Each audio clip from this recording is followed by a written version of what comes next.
숨겨진 부와 세계선교 어떻게 할 것인가? 20번째 360도 선교. 360도 선교. 세계은행 부총재를 지낸 앤 크루커 스탠포드 대학 교수는 아프리카 중앙은행 총재들 앞에서 여러분도 한국을 배우면 한국처럼 될 수 있다는 연설을 했습니다. 세뮤얼 헌팅턴 하버드대 교수도 자신들의 가난을 미국 탓으로만 돌리는 남미 국가를 향해 한국인의 검약, 투자, 근면, 교육, 조직, 기강, 인내, 도전의 정신을 배우라고 충고하였습니다. 우리는 이렇게 지난 60년 동안의 세계 성공 교과서를 끊임없이 새로 고쳐 써왔던 국민들입니다. 그런데 우리나라 현실은 어떠합니까? 머지않아 한국 사람들이 중국의 일자리를 구하러 가는 날이 올지 모른다. 리콴유 싱가폴 전 총리의 불길한 예언이 실현된다면 누구의 책임일까요? 한마디로 말하면 교회의 책임이고, 교회의 책임은 지도자들의 책임이 아닐 수 없습니다. 하나님이 가장 기뻐하시는 일은 선교이고, 선교는 영생의 열매이고, 선교는 교회 건강의 바로미터입니다. 한국 선교의 현실은 어떠합니까? 와그너 교수는 이 시대 최고의 선교 지도자입니다. 세계 선교를 위한 중보 기도 사역을 동원하는 영적인 영계의 거성입니다. 와그너 교수의 360도 선교, 풀 서클 미션은 언제부터인가 저에게 주신 선교 전략이었습니다. 편의상 바퀴로 설명합니다. 1바퀴 단계 선교 90도입니다. 가장 유아기적인 기초가 되는 선교입니다. 선교사가 한 지역을 중심으로 전도지를 뿌리고 전도하는 씨 뿌리는 단계입니다. 2바퀴 단계 선교는 180도입니다. 교회를 개척해야 합니다.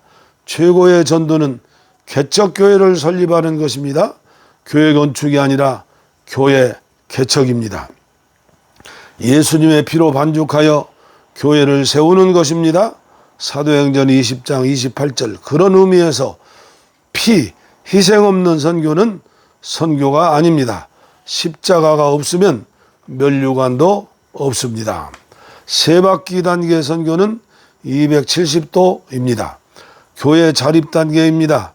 중국에서 선교하던 네비우스는 목회 경험 없이 뜨거운 가슴만 가지고 온 선교사들에게 자립, 자치, 자전, 자축의 선교 전략을 가르쳐 주었습니다. 장로교 처음 선교사인 언더우드가 처음 도착교회인 소래교회를 방문하였습니다.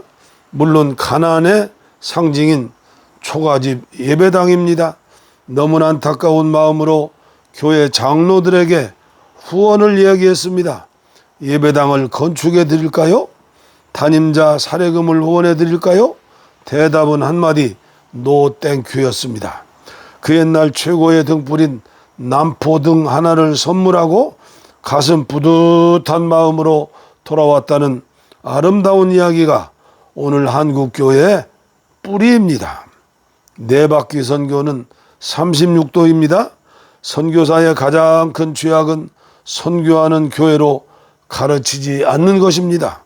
라고 외친 랄프 윈터의 말은 진리입니다. 바울 선교사는 오늘도 선교사와 목사의 모델이고 멘토입니다. 가장 오랜 기간의 사역이 에베소에서 3년 사역입니다. 선교사는 안락사를 잘해야 좋은 선교사입니다. 한국교회의 선교 현장과 파송교회 수준은 어떠합니까? 90도입니까? 180도입니까? 270도입니까? 360도입니까? 아니면 이것저것도 아니고 돈만 퍼주는 선교입니까? 예를 들면 한국 선교의 못자리인 아시아의 P나라, 아프리카의 K나라를 생각해 봅니다. 360도 선교로 바뀌어야 합니다.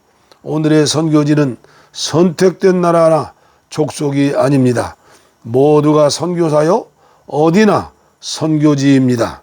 그러나 한 가지 조건이 있습니다. 어디를 보느냐입니다. 독수리처럼 멀리 보아야 합니다. 땅끝을 보아야 합니다. 말구 위에 오신 성탄의 예수님을 배워야 합니다.